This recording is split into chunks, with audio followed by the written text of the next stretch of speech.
कहानी में ये था कि एक पंडित जी बकरी खरीद के जा रहे हैं। 3 लोगों को लालच है कि बकरी खाएंगे हम। उनको बेवकूफ बनाने के लिए एक ने कहा कि कुत्ता कहाँ ले जा रहे हो, एक ने कहा कि आप अ, कौन सा पशु बताया, मेरे 3 पशुओं के नाम बोले कि ये कहाँ ले जा रहे हो, वो कहाँ ले जा रहे हो। उन्हें कंफ्यूजन हो गया कि जरूर कोई बहुरूपी जानवर है, तो छोड़ के भाग गए। मैं इस कहानी को थोड़ा सा मोल्ड करके सुनाता हूँ कि एक बार एक आदमी एक छोटा सा बछड़ा खरीद के जा रहा था, सुंदर सा, और 3-4 चोरों की नजर पड़ी।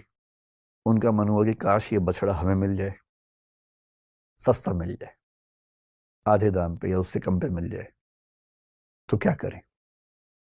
तो उन्होंने एक साजिश की। बारी बारी वो उस व्यक्ति से रास्ते में मिले। पहले एक व्यक्ति मिला एकदम सीरियस चेहरा बना के। उसने कहा, अरे पंडित जी, ये बकरी कितने की ली। पंडित जी ने कहा, यार ये तो बछड़ा है, बकरी थोड़ा ना है। तो वो बड़े अच्छे से हंसा, उसने कहा, ये बछड़ा है। अच्छा, इतना कह के मुस्कुराते हुए निकल गया वहां से। पंडित जी को लगा अजीब गधा आदमी है। फिर देखा है तो बछड़ा ही। उसका उतना ही काम था, किया और निकल गया। अब वो आगे चल रहे हैं, करीब 100-200 मीटर के बाद एक दूसरा आदमी अलग जगह से आया। इनके बीच में आपस में साठ गांठ है, ये इनको नहीं पता है।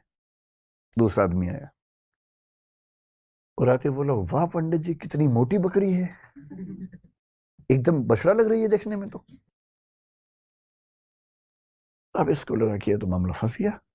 ध्यान से देखा, बोला, नहीं यार, मैं तो बछड़ा ही लाया हूं। बोला, वही तो मैं कह रहा हूँ, देखने में लग रहा है एकदम, लेकिन है मोटी बकरी। ये कह के वो भी निकल गया। फिर 1 किलोमीटर बाद तीसरा मिला और उसने कहा, पंडित जी बस ऐसी ही बकरी चाहिए मुझे भी, कहाँ मिलेगी ऐसी बकरी। उसने कहा, फिर पंडित ने फिर थोड़ा धमकाते हुए कहा कि यार ये बछड़ा है भाई। लेकिन अब वो दबाव कम बना रहा था, वो खुद दबाव में था। तो वो भी ठहाका मार के ऐसा बोला, बछड़ा ऐसा होता है, अच्छा, ये करके चला गया। और फिर चौथा आदमी जो असली था उनका मास्टरमाइंड, चीफ कॉन्स्पिरेटर, फिर वो आया पैसे गिनते हुए। उसने कहा, अरे अरे अरे, ऐसा ही बकरा चाहिए, ऐसी बकरी चाहिए, कितने की मिलेगी, कितने की मिलेगी। तो पंडित जी को लगा मुझसे बहुत बड़ी गलती हो गई है। मैं तो बकरी खरीद के ले आया बछड़े के नाम पे या बछिया के नाम पे। फिर लगा घर जाऊंगा, घर पे पीटूंगा, इससे अच्छा नुकसान कम कर लेता हूं। तो एज्यूम कीजिए कि उस जमाने में 100 रुपए के आसपास का लिया था। तो उन्होंने बताया कि मैंने 100 का लिया है। प्लस 100 का, बकरी तो 20 रुपए की आ जाती है। लेकिन ये तो तंदुरुस्त है, अगर आप चाहें तो मैं इसके बदले आपको 40 रुपए दे सकता हूँ। और पंडित जी को लगा कि यार चलो, 60 का नुकसान सही, कम से कम 80 का तो नहीं होगा। और 40 का उसको दिया और खुश होकर घर लौटे कि बच गया आज तो। अब ये जो पंचतंत्र की कहानी है, ये इसलिए है कि जब हम जीवन में निर्णय करते हैं तो हमारे पास बहुत सारे ऊट पटांग से इनपुट्स आते हैं। और यदि आप बहुत समझदार इंसान नहीं हैं तो इस बात का पूरा खतरा है कि कोई ना कोई कभी ना कभी आपको बेवकूफ बना ही देगा। और हम जिस दौर में हैं, हम तो व्हाट्सएप यूनिवर्सिटी के दौर में हैं। सारा ज्ञान ही वहां से आता है। सोशल मीडिया, आप लोग मोबाइल फोन के मरीज हो चुके होंगे मेरे ख्याल से। मैं भी आधा मरीज हूँ, आप भी होंगे ही, आप तो नई जनरेशन के लोग हैं, ज्यादा मरीज होंगे। बिना वजह के मोबाइल फोन खोल लेते होंगे, फिर उस पर करते रहते होंगे ऐसे ऐसे। रील देख रहे हैं तो रील ही देख रहे हैं, शॉर्ट्स देख रहे हैं तो शॉर्ट्स ही देख रहे हैं, मन ही नहीं भर रहा है। फोन देखते देखते थक गए और फोन रखा, और 1 मिनट के बाद फिर फोन उठा लिया कि थक गए हैं। क्योंकि डोपामाइन रिलीज होता है आजकल फोन देखने से। ये एडिक्शन है, खतरनाक एडिक्शन है। और हर वीडियो में कुछ ना कुछ मैसेज कन्वे हो रहा है। इंफॉर्मेशन इतनी ज्यादा कभी नहीं आई हमारे आसपास जितनी आजकल आ रही है, और वो भी ऑडियो विजुअल फॉर्मेट में आ रही है। अखबारों के दौर में लिखित सूचना आती थी, केवल साक्षर लोग पढ़ते थे, बाकी पढ़ते ही नहीं थे। आज के दौर में ऑडियो है, विजुअल है, टेक्स्ट है, हर भाषा में है, कोई व्यक्ति बच ही नहीं सकता। और अगर किसी समूह के पास ताकत हो, उसके पास 10,000 ऐसे बेरोजगार हों जिनको काम दिया जाए कि दिन में 500-500 मैसेज भेजने, हर मैसेज के बदले 2 रुपए मिलेंगे, तो कोई समूह पूरे समाज को अपने तरीके से सोचने के लिए मजबूर कर सकता है। महाभारत का सोच के देखिए, महाभारत का युद्ध है, एक तरफ पांडव हैं, एक तरफ कौरव हैं। पांडवों के साथ में कृष्ण है। नैतिकता के लिए जरूरी है कि पांडव जीतें और कृष्ण इस पूरी योजना के साथ वहां पर हैं। पर पांडव जीत नहीं पा रहे, जिसके कई कारणों में से एक ये है कि कौरवों की सेना में द्रोणाचार्य भी हैं, उनका पुत्र अश्वत्थामा भी है।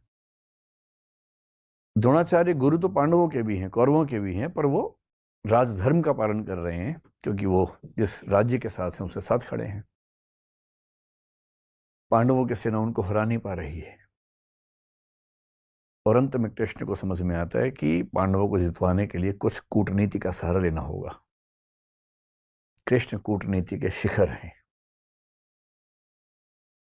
वो युधिष्ठिर से एक बात कहते हैं, पर युधिष्ठिर तैयार नहीं है एक गलत बात कहने के लिए।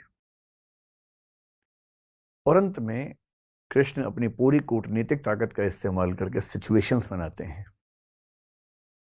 एक हाथी अश्वत्थामा नाम का, उसकी हत्या होती है। बात फैलाई जाती है कि अश्वत्थामा मारा गया। अश्वत्थामा द्रोणाचार्य के पुत्र का नाम भी है और द्रोणाचार्य अचानक हताश होने लगते हैं। उन्हें फिर भी लगता है कि एक बार मैं खबर को ऑथेंटिकेट कर लूं, प्रामाणिक है या नहीं चेक तो कर लूं।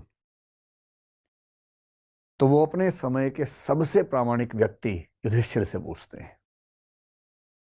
युधिष्ठिर धर्मराज हैं, झूठ नहीं बोलते हैं। पूरी पांडवों की सेना ने, टीम ने जब उनसे कहा, वो तब भी तैयार नहीं हुआ कि मैं झूठ नहीं बोलूंगा। लेकिन अब झूठ नहीं है। अश्वत्थामा की हत्या हुई है, हाथी की हुई है, तो क्या हुआ, हुई तो है ही। और तब भी वो चाह रहे हैं कि मैं पूरी बात बोलूं।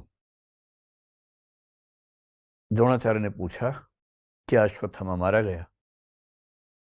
युधिष्ठिर कह रहे हैं, अश्वत्थामा हतो नरो वा कुंजरो वा। अश्वत्थामा मारा गया, आदमी था या हाथी था। लेकिन जैसे ही नरो वा कुंजरो वा कह रहे हैं, ठीक उसी क्षण में बहुत तेज शंख बजता है कृष्ण का, और उस शंख की आवाज में द्रोणाचार्य सुन नहीं पाते पूरी बात। और क्योंकि वो सुनते हैं सिर्फ इतना कि अश्वत्थामा मारा गया, वो हताश हो जाते हैं, हथियार छोड़ देते हैं, युद्ध भूमि में जमीन पर टिक के बैठ जाते हैं। और इसी क्षण का फायदा उठा के धृष्टद्युम्न उनकी हत्या कर देता है। मैं सोचता हूं कई बार कि द्रोणाचार्य इतने योग्य व्यक्ति थे, यदि मिस इंफॉर्मेशन से या मैनिपुलेटिव इंफॉर्मेशन से उनको भी एक गलत तथ्य के प्रति आश्वस्त किया जा सकता था, तो आज के दौर में जब हर तरफ सोशल मीडिया के हमले हैं, कैसे कोई व्यक्ति सही फैसले करे?